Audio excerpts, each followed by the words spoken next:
Evening స్నాక్కి ఇంకొక మంచి healthy drink అండి.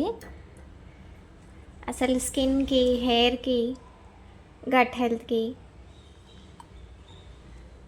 ఇప్పుడు సమ్మర్ కదా, బాడీ హీట్కి అన్నిటికీ పనిచేస్తుంది అనమాట. ఈవినింగ్ చిరుతిండులు తీసుకునే కన్నా ఇలా హెల్దీగా అయితే తీసుకోండి. ఫిల్లింగ్గా కూడా ఉంటుంది, హెల్త్కి కూడా చాలా బెనిఫిట్. ఒక హెల్దీ డ్రింక్ అయితే రెడీ అయింది. ఫిల్లింగ్గా కూడా ఉంటుంది. ఓకేనా, మంచి సమ్మర్లో హెల్దీ డ్రింక్ ఇంకా స్నాక్ అనమాట. స్కిన్కి, హెయిర్కి బయట నుంచి క్రీమ్స్ అప్లై చేసే కన్నా, ట్యాబ్లెట్స్ వేసుకునే కన్నా ఇలా లోపల నుంచి కూడా అప్పుడప్పుడు ఇవ్వండి, చాలా హెల్దీగా ఉంటుంది. కానీ చిల్డ్గా ఫ్రిడ్జ్లో అయితే పెట్టుకొని ఇవ్వండి ఖచ్చితంగా. వీడియోస్ నచ్చితే లైక్ చేసి సబ్స్క్రైబ్ చేసుకోండి. Thank you so much.